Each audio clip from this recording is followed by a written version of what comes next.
Hi everyone, it's Ruben here. Last week I came forward online and in the paper about my sexual assault from 2019. Last week, the man and former colleague from Cricket Australia who assaulted me was found guilty. The amount of support I've received since then has been absolutely phenomenal, and I just wanted to say how thankful I am to everyone who's reached out, to everyone at our Melbourne meetup on Friday night who gave me a hug or told me how sorry they were to hear what had happened. I just want to let you know I'm doing really well right now.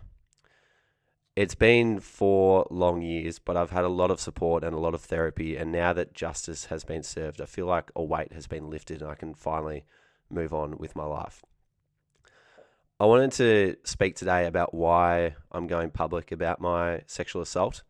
And I feel a bit funny sharing this because I am one of the lucky ones. I truly believe it's up to each individual to do what's right for them, and sharing my story feels right for me. There are so many survivors who suffer through a brutal system that is re traumatizing for no result. The odds are stacked against us. But if victims are silenced, then perpetrators are enabled. And so I'm speaking up for those who have been made to think that nothing will ever be done. I think this case is proof that justice can exist, that support can exist, and closure can exist. And I just want to let those other survivors out there know that I believe you. When I woke up on that Saturday mid-morning after my assault in March 2019, I was afraid, I was shocked, I had no idea what to do. But I knew I'd been subjected to something terrible. I don't know where it came from, but the story of a woman who had been raped popped into my head. Her trauma was so crippling that she didn't tell anyone for 15 years until it got the better of her. I didn't know what bottling up my assault would do to me, and I didn't want to find out. So through many tears, I told my friends at a cafe that morning and then alerted my employer, Cricket Australia. When I returned to work first thing on Monday, I did a lap of the MCG in more tears with the head of HR, and she explained my options and assisted me to go to the police and begin to seek justice. Reporting the case was incredibly tough at first. I was told that if you proceed and it ends up in court, there's a high likelihood it'll go to trial, you'll be cross-examined, and the process can end up being more traumatic than it's worth. But what gave me a lot of strength was detaching myself from the assault. I had done nothing wrong. I am not responsible for what happened. It does not define me or change who I am. It just happened to be something awful that happened to me. And I didn't want it to happen to anybody else, so I wanted to see it through. What gave me even more strength was my incredible family, friends, and colleagues who made me feel seen and believed. My work friends quickly noticed I was missing, and so 2 days later, through more tears, I gathered 10 of them to explain why I'd been given 2 weeks off work. I still recall walking into the office to grab my bag and feeling super anxious, like everyone was watching me and as though everybody knew. I collected my stuff to go and interview a guy from Tennis Australia for Sports Grad at the time, and I didn't want to cancel him, but I felt super weird the whole time trying to give a fake answer to when he would ask me, "How's your week been?" The process of reporting the assault and receiving support has literally been life-changing. Seeing a psychologist has been the best thing that's ever happened to me, and in a strange way, I got introduced to therapy right when the rest of my life needed it most. My parents' divorce, COVID, redundancy, breakups, and the stress of starting a business all followed. 4 years of regular appointments have helped me become a much happier and stronger person. However, even as my life started to turn around, for 4 years there was still the lingering grey cloud of the ongoing case. Over the years, the trauma affected me in many strange ways, and I found it hard to trust people after experiencing the worst of someone. Coupled with the ongoing delays of the investigation and court dates, it's been frustrating to live with this unresolved issue and not be able to do anything about it. The days leading up to the trial were an absolute rollercoaster. I was most anxious about all the unknowns. What would it be like in court? What would the cross-examiner be like? What would seeing him be like? Anxiousness in between bouts of overconfidence where I'd try to pump myself up and remind myself why I was here. I got on the witness stand and shared what happened confidently, and then as soon as the judge said, "Okay, Ruben, you can go," a massive smile swept across my face, and I felt a sense of pride beyond anything else I'd experienced before. To know that I had done everything I could was almost enough. The continued support of Cricket Australia has made a world of difference. The way they helped me understand what to do first, supported me to get therapy, and never doubted me for a second gave me confidence at every stage. There's no way I would have made it to the end without the many people involved over the years, and I hate to think how things might be different if I was working anywhere else. I can't explain how much of a relief this result is. The system stacks the odds against victims of sexual assault. I came forward out of fear of what unresolved trauma could do to me, but many people don't report due to a traumatic process and the unlikelihood of conviction. As I said, I feel funny about sharing because so many people don't receive their justice, and I know how lucky I am. But justice can exist, support can exist, closure can exist, and people do believe you. I believe you. What's most important is doing what's right for you. I hope my experience helps anyone take the steps they feel necessary to get their peace. 4 years ago, my power was taken from me and I lost all confidence. No longer do I have to hide or pretend to avoid awkward situations. And speaking freely feels like the final piece in the puzzle to reclaim myself. I can't wait to get on with my life feeling 1,000 kilos lighter. Finally, my life's work has been to help people get jobs in sport, yet this terrible thing happened in my job in sport. Sport is a world-changing vehicle that only deserves the best people inside, and this experience has given me new meaning to helping fill the sports industry with excellent humans.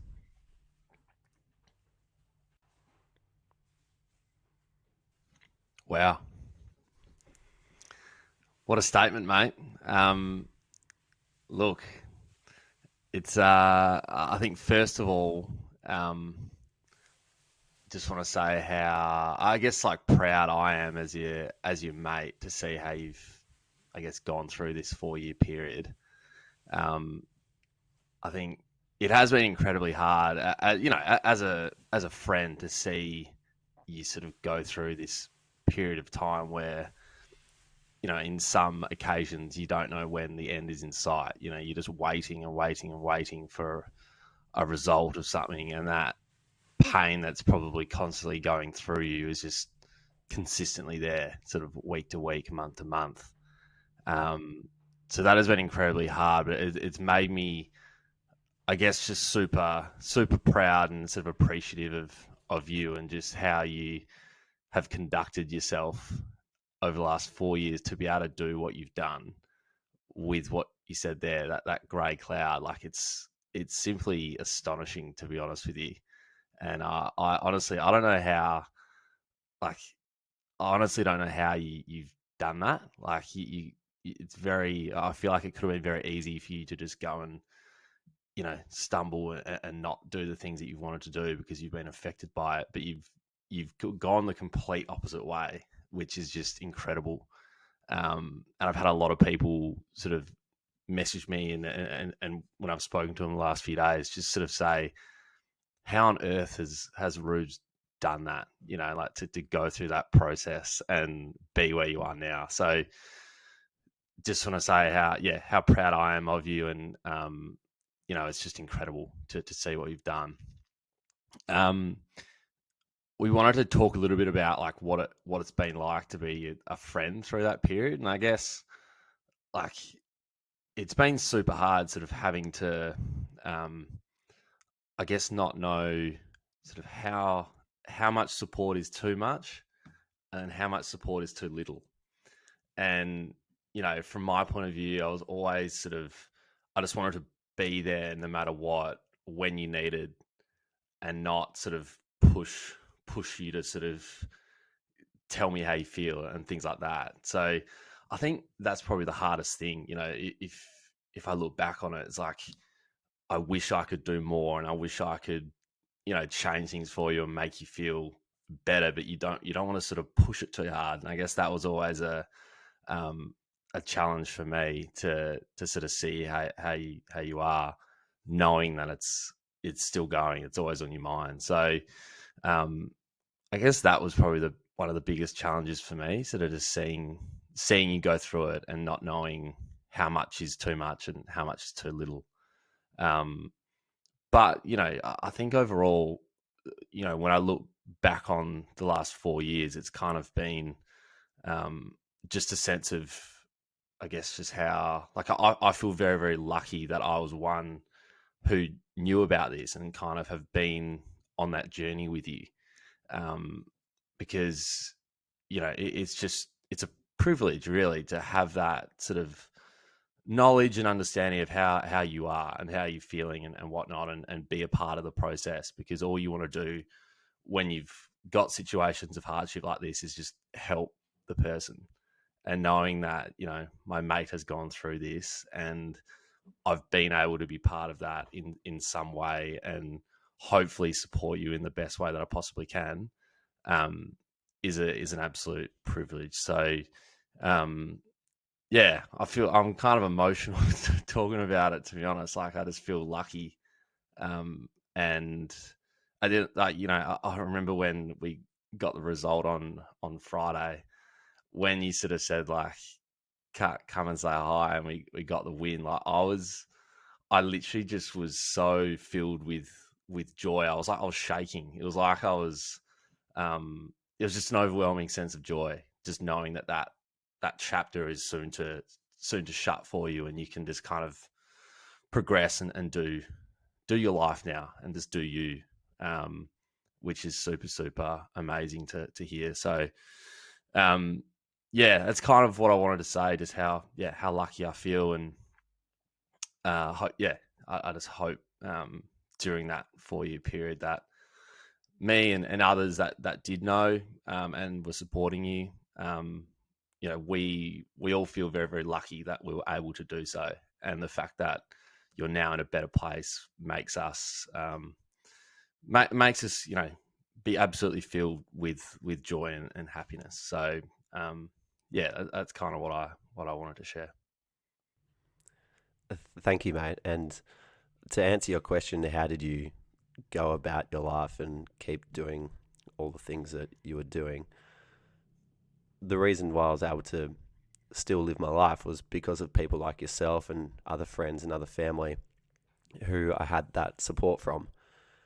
At no point did anyone ever kind of question me. Everyone was very supportive, and I'm here for a chat. If you need anything, like, just let me know. And so I never felt like I was alone on this journey as well. And one other thing that I shared on Friday at the Melbourne meetup, and on LinkedIn the other day, was that even though no one in the sports grad community or broader audience knew, I still felt the support of everybody who listens to the podcast, everyone who subscribes to our newsletter, who follows online or is a member of the community. And knowing that that audience of people was right behind me just gave me so much strength to go with it as well.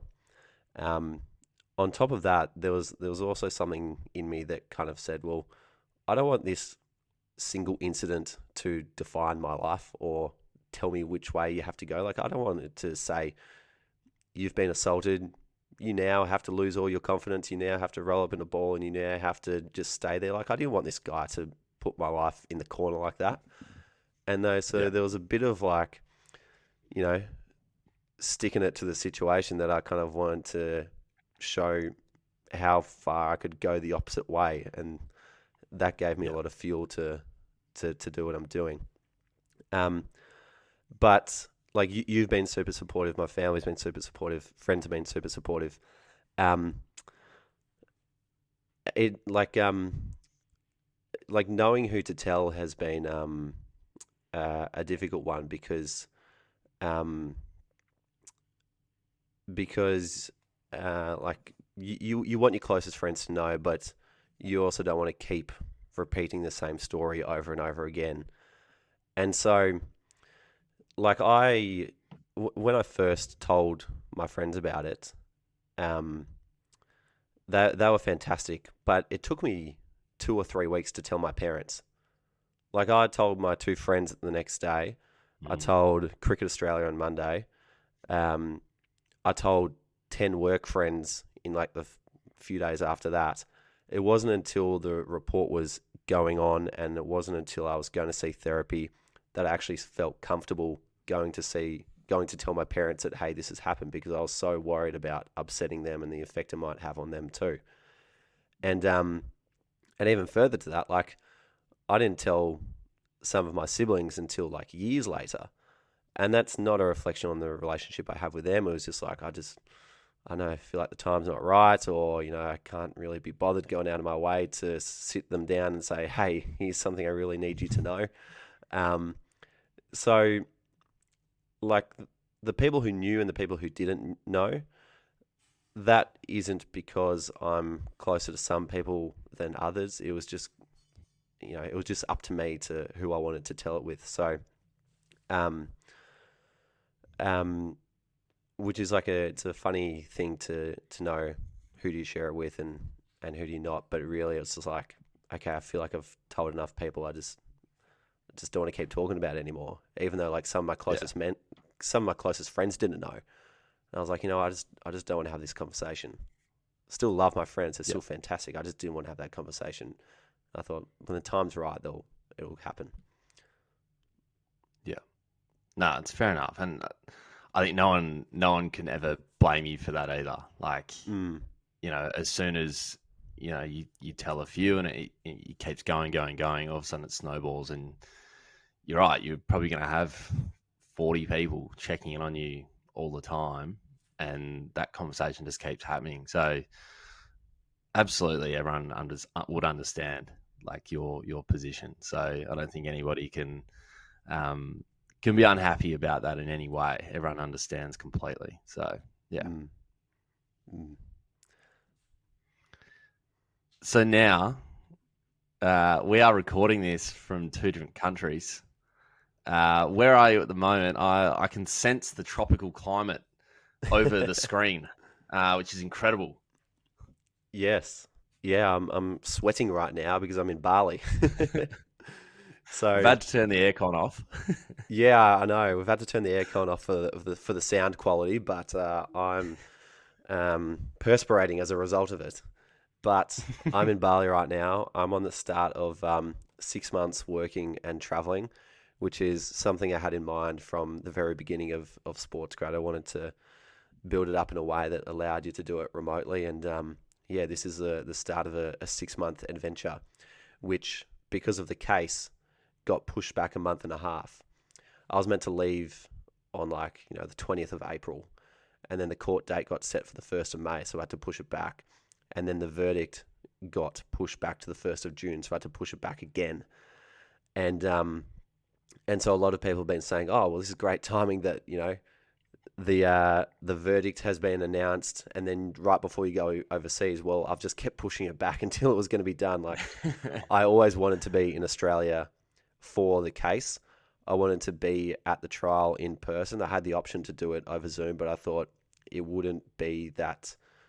I felt like I'll get the most closure from going into the courtroom myself and personally delivering my evidence, and also being around family and friends for when the verdict was delivered. And that's been the best decision ever.